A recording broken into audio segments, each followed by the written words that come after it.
Hi, welcome to Renewed Hope After Loss. This podcast is where we have real conversations about loss, grief, healing, and hope. I'm your host, Kelli Shoemaker, and today we're talking about a topic that really, it touches a lot of us, but it's often overlooked. It's grief in the workplace. My special guest today is Michele. She is a certified grief recovery specialist, an author, a speaker, and a heart math trainer. Michele is here to share her story and to give us insight into how workplaces can better support people that are grieving, and also how we can each help each other have a more compassionate environment at work. Michele, welcome to the podcast. I'm so glad that you're here. Thank you. I'm glad to be here. I know that your journey of grief is deeply personal and it began many years ago. But I was wondering if you could share a little bit about your experience and what led you to become a grief recovery specialist. Sure, yes. And in fact, my first big loss was way back in 1993 when my little brother died. And then there were several losses through the years. And it wasn't until 2017 that I found the grief recovery method, and I was surprised that I had never heard of it before. That's why we're all so passionate about talking about the grief recovery method, because it really works, and it would have been very helpful earlier on in my life. So many losses, and my way of getting through loss was, well, let's just stay busy. I had a very successful career. I was in training and development, and I loved my work. But I also knew that something was wrong. My mom had died in 2010. Then we kind of nursed my dad through several years of his own health issues, and he died in 2015. And then my older brother, months after my dad dying, received a terminal cancer diagnosis. And it was at that time that I had gone back to work, and my mental capacity and functioning was so off that I was really worried. I was worried about showing up professionally. Thankfully, I had a very compassionate director and workplace, but I knew that I really had to seek resources. And while I had been to a therapist before, the therapists that I had been weren't necessarily giving me the action steps. It helped. It did help. A support group didn't feel good to me. So I found the grief recovery method. And when I did the work, it was so enormously helpful because it laid out the action steps we needed to be able to take. All of that to say that, being in this very compassionate workplace, and now looking around at how a lot of different workplaces are about grief, we need some help. Yeah, absolutely. Well, and it's great to hear that you kind of were aware that going back was hard, that you were sluggish, or you were worried about how much productivity that you would have at work, and you were aware of that. Often I see that people aren't aware of that. They're so emotionally drained. They're not aware of what grief can do to us. It's not just at home that you feel it. You take it with you at work. And so I think a lot of people don't maybe know that they're not being productive. Mm-hmm. They feel numb or stuck and they're not productive. Yeah, and I think it's really helpful for employers to understand about grief, that literally I was having trouble making decisions about what to have for dinner. So the day that I knew I needed help was when I booked a whole trip on top of another trip, and I didn't realize it until later that day. That is how challenged focus can be. Mental clarity is very challenging, is because this emotional body is just really asking to be cared for and really asking for its voice. Yeah. However people can find that everybody expresses grief and moves with it a little bit differently. Everybody's unique and individuals. I think, the more that employers can understand the challenges mentally, physically, even spiritually, some people have very fractured spiritual lives if they are so bereft of losing their loved one. So it can affect all levels. I know when I went back to work, I had to. I was a flight attendant at the time. And often people have to go back to work at a very short period of time. We often don't get a long period of time to grieve. And whether that's a death, but there's also other losses that we do bring into the workplace, not just the death of a loved one, but we're also bringing into the workplace broken relationships, whether that's friendships or relationships, or we're bringing into health. Different chronic illnesses might bring some grief into your workplace. So we also have those, and those we often don't get any days off. It's not like you really can deal with their heart. So how can we do that in the work environment? And how can we support like a coworker or someone you manage in the work environment when they're having a loss that's maybe not so obvious because it's not the traditional someone you love died, but it's one of the other things that really creates grief in our life. Major life events, other ones that create grief. How can a manager, how can a coworker support that person, even though they may not get any time off with that company? Yeah.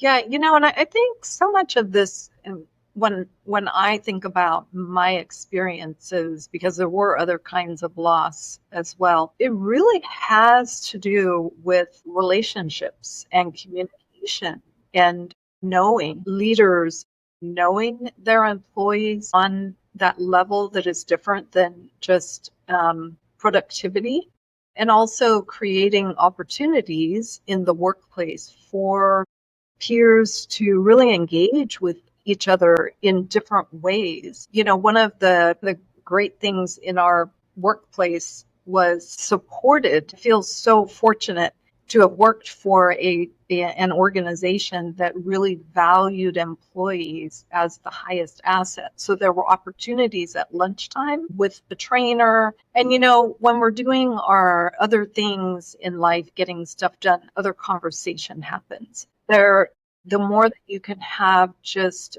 even pop-up activity like today's popsicle day in the break room, those are the kinds of opportunities where everybody really gets an opportunity to engage on that other level, where then we're more attuned to when something very challenging is happening. It's much easier to engage with each other, and leaders may have an easier time just checking in. Hey, I'm just checking in. And, let me know if you need some time, some flexibility. The more that flexibility can be offered, that's very valued by employees. One of the pieces that I found in my research this just came out, and I have this in my notes, so I'm going to read it verbatim. Thank you. It was a big survey that was done, the Surgeon General's Framework for Workplace Mental Health and Well-Being. It's the results from the American Psychological Association in 2023. 92% of workers said it is very or somewhat important for them to work for an organization that values their emotional and psychological well-being, said it's important to work for an organization that provides support for employee mental health. So EAP, employee assistance programs, are one thing. Absolutely, those are wonderful, and it's good to push that out as often as possible in the organization. And we also don't just want that to be a standalone. We don't want a manager just saying, oh, here you go, here's some information. Right. That kind of goes back to that recognition that we bring all of ourselves to work. We each do. And the more that we can engage on that level, I think the more human we can be with each other and note something's up. And team members are more engaged and willing to pick up and kind of assist where they can. all those kinds of things when you create a workplace that feels like this, support. Yeah. They do say that when a workplace is not that way, it's not feeling a place where somebody could really feel heard. That's when people leave, or if there's misunderstanding in the workplace where someone is grieving and there's not a lot of communication, some of the other team members might feel that they're picking up the slack and be upset about it because they don't know what's going on. So they might just think the person is lazy or not doing their stuff when they are not able to maybe complete more work because there's no communication. So they do find out that if there's not a lot of communication, people are not happy at work. They're not being productive, but they're also leaving sometimes because there's not that support. Yes. Yes. People begin to feel siloed and just kind of, well, I'll just do my thing. And Yeah. That doesn't work so well. Yeah. In one of your articles, you were talking about becoming an grief-informed workplace. Yes. So how can a workplace be like that? So one of the things in the grief recovery method so we call it a psychoeducational program with therapeutic benefits. And the reason we call it that is because the first part of it is really education for everyone who participates in learning about the myths and misinformation that might be around, and also what makes it hard for us. One of the things I hear a lot of times from people is, I didn't know what to say. I was so uncomfortable. I didn't want to say anything that would make them feel worse, or I didn't want to make them cry at work. Well, guess what? You're going to cry at work. I cried at work. And again, that sense of, we're all very personal in the way that we move with things. Of course, I didn't want to just cry at work, but the reality was that happened. And I felt the freedom to just, go take a minute, walk outside. I think what's so helpful is for workplaces to learn together. So part of being a grief-informed workplace is understanding some of those myths and how we've become a culture that doesn't do grief well. So when we look at some of those, replace the loss is a very, very popular one that we learned from early on. And it comes often from very well-meaning parents. If a child loses a pet, of course we don't want their little heart to be broken. So what we might say is, it's okay, we'll go get another puppy at the pound on Saturday. So you can hear in that really dismisses the experience that the child is having. And so if we go through life with that's our model, then we begin to parrot that. That begins our way, like, oh, we don't want people to feel bad. And actually, that was the hardest one for me, even a couple of years into practicing and doing the work with the grief recovery method. I was at work one day, and it almost came out of my mouth something like, well, at least it's a sunny day. And I caught myself because I realized, what the heck? Where did that come from? And what it helped me see is how that one myth in particular in my family is pervasive. And I think in many families. But for others, it may be things like be strong. And I think we see that one played out a lot in the workplace if be strong was modeled. And that's how you learn to be about grief, very stoic. Because quite honestly, some of the people that I've spoken to, it was in their family dynamic, it was more about survival. Like there wasn't a minute to, no, come on, buck up and let's go. Like tears. And so you can see there's some unwinding that we need to do with how we even think about how we associate with one another. And I think learning about it together in a professional setting, that just gives us all the capacity to see, wow, I can have some compassion for my coworkers here because maybe I don't quite understand how they're experiencing it, or what, which um, myth they might be working out, but I can understand now that we're each coming from our own experiences, and Yeah. grief has been modeled. Yeah, absolutely. That's a great point because we do it all differently. You cried at work. I actually, as a flight attendant, did not. I had to smile and say, "Welcome aboard" and hi. And I That, would get I would get to the hotel and I was like, I can't cry because if I cry, I may not get up the next morning. And I'm in a city that I don't know, right? And so I couldn't cry. I'd go home and I would do the same thing. Oh, I can't cry because I have to be strong for my dad.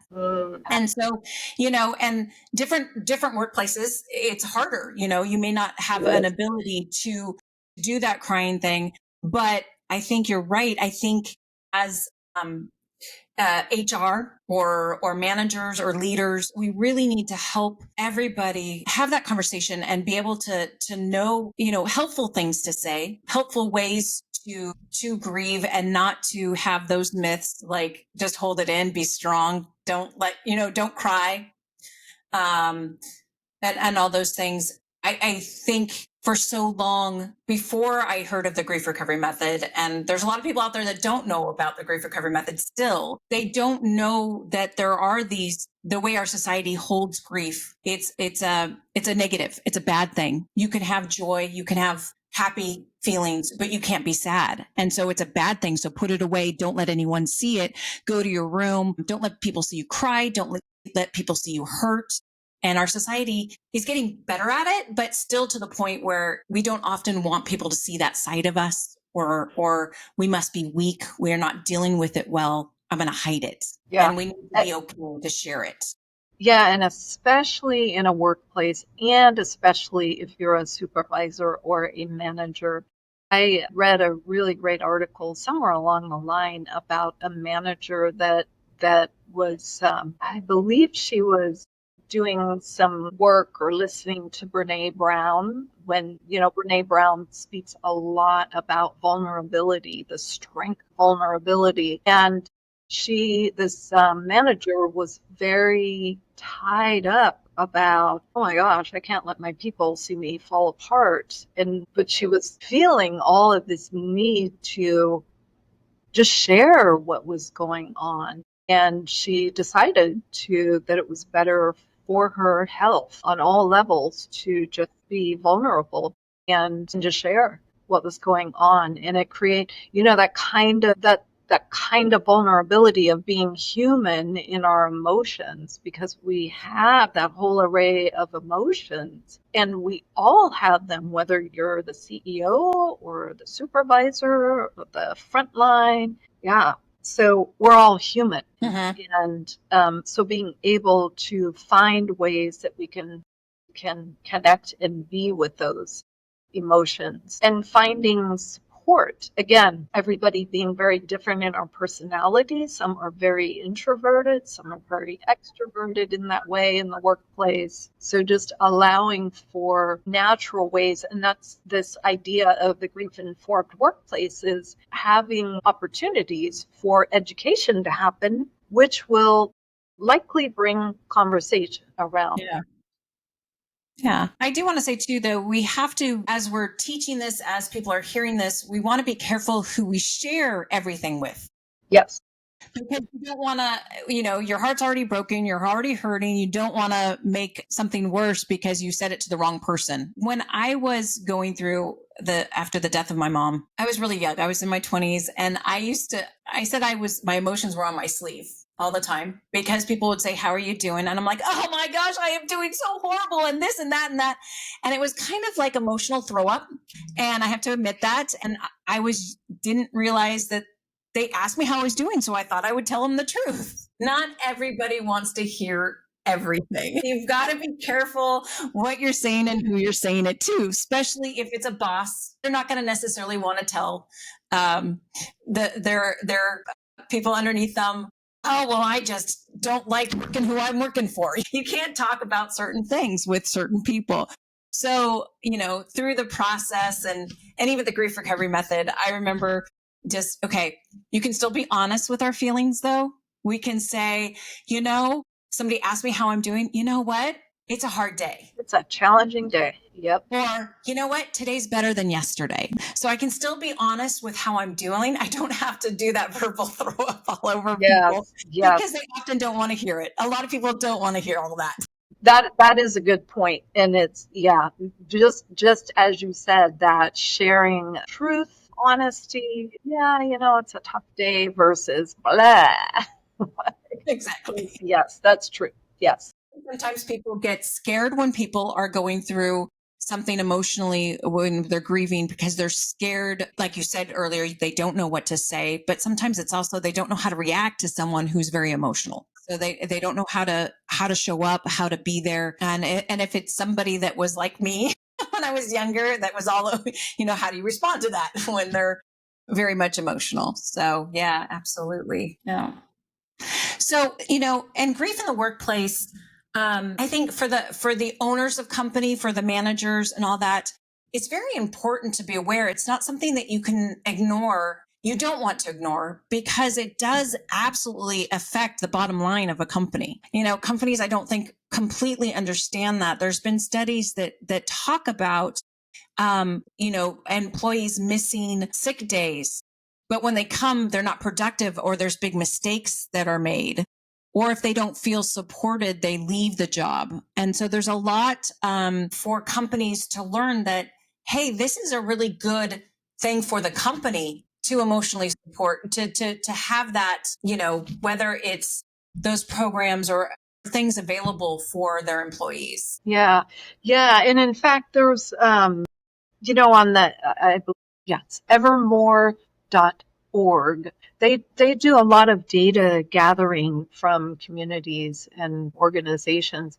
I don't recall the statistics, but they also speak to how important it is for organizations to understand the impact on the health of the one who has lost their spouse or had a child die to suicide. And so the risk for them goes way up as well. So being able to find help, support in some way this employee, not just in that moment, but as an ongoing space of mourning that this person is going through is really important. It's a critical piece for companies to understand that the health of the employee now who has gone through this is likely very challenged. Yeah. So, so say companies and HR departments get on board and they're all excited and there's the support for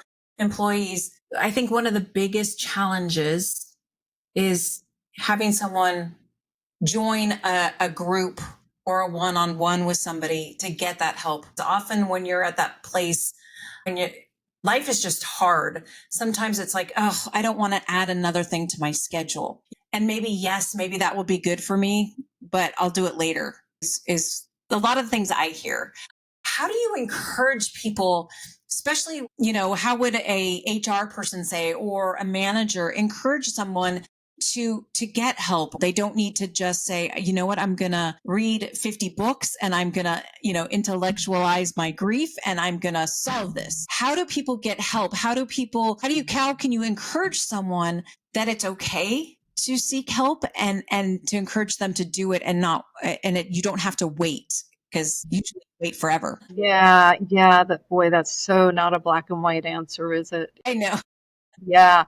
This really goes back to organizational culture and how employees are engaged with their departmental superiors. It's kind of that level that those that are closest around them. It goes back to what I was first talking about, this skills, the people skills in that leadership role is really critical. And it's that can lend a hand, because of course we can never make anybody do what they're going to do. You can't force anyone to join a program or to get help, but yeah. And the level to which there is a sense of we care, just like these statistics told us, 92% of employees deem it important that they work for a company and that the company supplies or supports resources for emotional and mental health. I kind of fall back on that, but it is very human to human oriented. It really is what it comes down to, because we are people who have these experiences.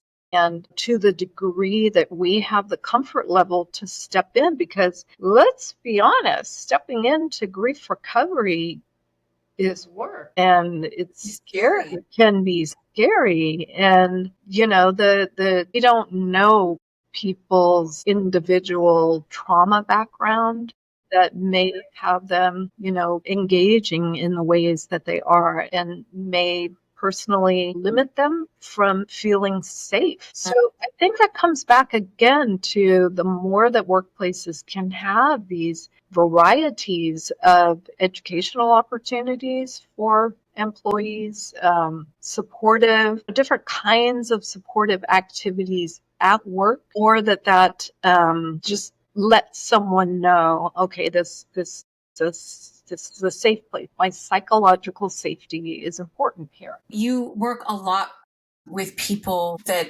have experienced someone in their life of suicide or an abusive relationship. With that, does that show up differently at work? Somebody who is not just a death of a loved one or some other kind of loss, but someone's family member committed suicide, or there's an abusive relationship.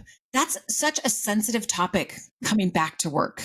What is that like? What can you do? What can the company do? What can the coworkers do? Because that is such a sensitive topic. Both of them are sensitive topics. Grief is grief, and we feel grief at 100%. And I want to put that out there, that I'm not trying to minimize other grief, but it's a more sensitive topic in the workplace. It may not come, I'm thinking back to in my own organization, a coworker whose child died by suicide, and some knew, some did not know. And this is where organizations have to be very careful, like the chains of communication.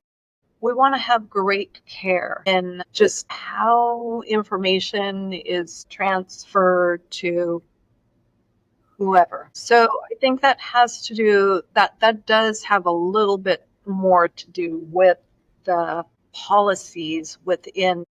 Thank you. Yeah, like within the hierarchy, just having a known set sense of confidentiality. So that's one part of it. And then you also mentioned employees, because especially I think people feel even more uncomfortable and almost putting themselves in that space. Like, my goodness, how would that be for me if my child died by suicide? So there's even more separation. But grievers really feel that sense of, oh my gosh, I know I really don't want to talk about this, but I also don't want to feel like there's a perimeter around me. So just, the sense of some of the things that we might teach and work with, and even maybe role play in a grief-informed workplace training. I think one of the most gentle things that one could say in that situation is, I want you to know that, and this is true usually, I'm here if you want to talk, and I'm also here if you don't want to talk. I'm here. And having someone be able to feel our presence is everything. And knowing that they can be just whoever they are at that moment in either of those situations is just very, very helpful. And That was actually something that one of my coworkers said to me many years ago. And I always remembered it because it was a coworker that sat right next to me. So there could have been a lot of yakety yak, yak, yak. He knew me. We had worked, together a while. And so there was that. We already had a friendly relationship, but I was very vulnerable and mostly like this. But to know that if I really had something that I felt like I did want to share or say, not even about that, but just strike up a conversation, it would be okay. Because even that, like we just feel there's a sense of not even feeling like you can have everyday conversation. And so we don't want to muck it up with that. So just saying and creating this sense of I'm present. I have no idea what you're going through, but I'm here. I love that because it really is. They feel not alone because they know somebody is there, even if there's no talking. If somebody sees them, grievers want to be seen. Yeah. That's fantastic. Is there something that you would share with someone who, we've talked a lot about the managers and the HR and the coworkers, but when somebody first comes back to work, is there any advice you would give them at how to ease themselves back into work, what to do, what to say or not to say, or anything like that back into the workplace after a grief event? Yeah. Just really, I think letting the griever take the lead, depending on how well we know each other, we can even just honor things like, it would be normal and natural to hug each other. And grievers are different about that.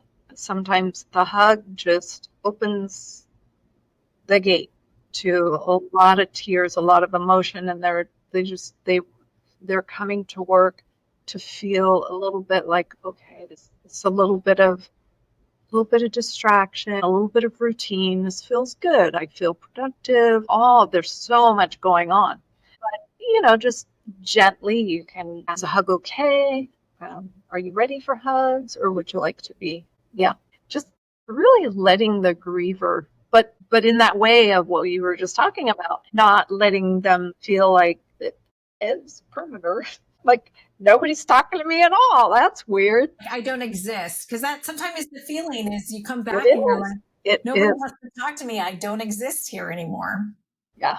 Yeah. Yeah. Yeah. So letting them take the lead and just knowing that it's okay. You can ask, And the thing not to do, just stop asking, how are you? How are you doing? Just don't even ask that. Just Yeah. throw that out the window. Ask if you know anything particular going on in their life. Ask about that. But don't ask them an open-ended question that's going to take them into the quagmire of, oh my gosh, if I say that, I might go there. If I say that, Yeah.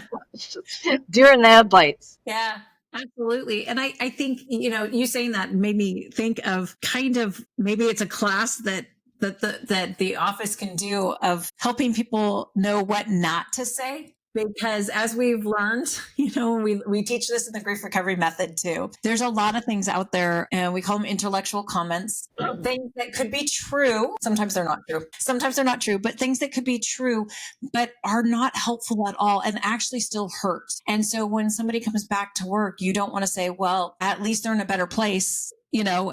This person's heart is broken and there's a lot of things out there that can be said that actually hurt and probably should not be said. And I think that would be a great thing for any company if they have a program to add that to their program of kind of a helpful way of what to say and what not to say. Really engage employees to really bring it out. What would you normally say? What do you say? And then we can just talk about how that might land. And here's why we might want to say this instead. And really setting this up as a very non-judgmental but educational opportunity so that we can all see. Yeah, because I think, now in any given workplace, many people have had grief events that have received some of these things, these words that have just not landed well. And, for them, they may have just taken on this stance of, well, I just won't say anything because mostly what people said to me didn't feel good. Right, right. I think that's a great idea, that could be a session all on its own, understanding how this may be true, yet it's not it, and one of the examples that springs right to mind that goes on all the time in workplaces, women coming back from having a miscarriage, comments like, well, you're young, you can try again. And that is absolutely true. And I'm sure someone offering that means it from the best place. Mm-hmm. And it's in the moment of grieving, it hurts. It really hurts. Yeah. Yeah. Oh, and along that line is something I used to do. I love to say all the mistakes I've made in my life because I made tons. Me too. I've I've made, learned a lot through this work. yeah. I tried to connect with another person if they had a similar, like their mom died. I'm like, oh, I totally know how you feel. And that is so hurtful because I don't know how they feel. Their relationship with their mom is completely different than my relationship with my mom. I was always meaning in the best of my heart to try to connect with them, but that could come across so hurtful to someone who just lost their mom. And so that's something that I've learned along the way, because I used to say it all the time about things, is wanting to connect with that person. So I would bring up something that was similar. Oh, Yeah. I get it. I understand. But I don't, because like you said in the beginning, everybody deals with their grief different, and every relationship is different. So every grief moment is unique. And so we can't possibly know exactly how somebody else feels. Yes. So, yeah, so you can see how helpful these kinds of opportunities, and I really feel like employees want this kind of learning Mm-hmm. to, if they are wanting support for their own emotional and mental health, that means we all get this together and we're all learning together with each other. Yeah, Yeah. absolutely. And I just want to put out there that I think Michele, being a speaker and knowing her stuff, would be a great person to call on to help with these programs in your workplaces. We do have some specialists that really do know how to help companies and people really heal their heart and feel better with going through these things. And Michele said it earlier, the grief recovery method is a action oriented program. It is an educational program, but it really is action oriented. It is the only program that is evidence based to show that there is an improvement in our attitudes, beliefs, and behaviors when it comes to grief. And it's such an amazing program. Michele has had it in her life and had many people, she's helped many people really heal and be helped by the grief recovery method. And so have I. And so we see the benefit. This is why we're talking. This is why we're doing this podcast. It's so we can share our hearts and share what's made a difference in our lives. I just wanted to, thank you so much for doing this with me and joining with me and sharing your wisdom and your experience with me and everybody. This conversation is so important because a reminder that grief doesn't just stay with us. It kind of goes everywhere we go, and especially at work. It does follow us to work. I want to say, if you want to connect with Michele and learn more about her services and explore the grief recovery method with her, please visit her, and please, give us where they can find you. Sure. Yes, you can find me on LinkedIn. You can also find me at my website, energym.org. Energym. And on the website, I believe, and LinkedIn, you can actually have a link to find her book.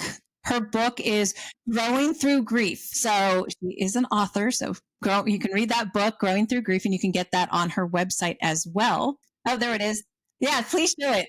Yeah. Things behind. Yes. That has a big heart on it as well. Yeah. All the, expanding our heart around healing our hearts. Yeah. That's fantastic. I love that. And if you're walking through grief right now, remember, you're not broken. You're grieving. and there is a way forward. If you'd like to connect to me and learn more, you can find me on YouTube at Renewed Hope Grief Recovery or visit my website, renewedhopegriefrecovery.com. But please, if you need help, reach out to Michele, reach out to me. We'd love to help you. That's what we're here for. That's where our hearts are. We want to help people find that hope again. Again, my name is Kelli Shoemaker, and this has been Renewed Hope After Loss. I'll see you next time. But until then, hold on to hope because healing is possible.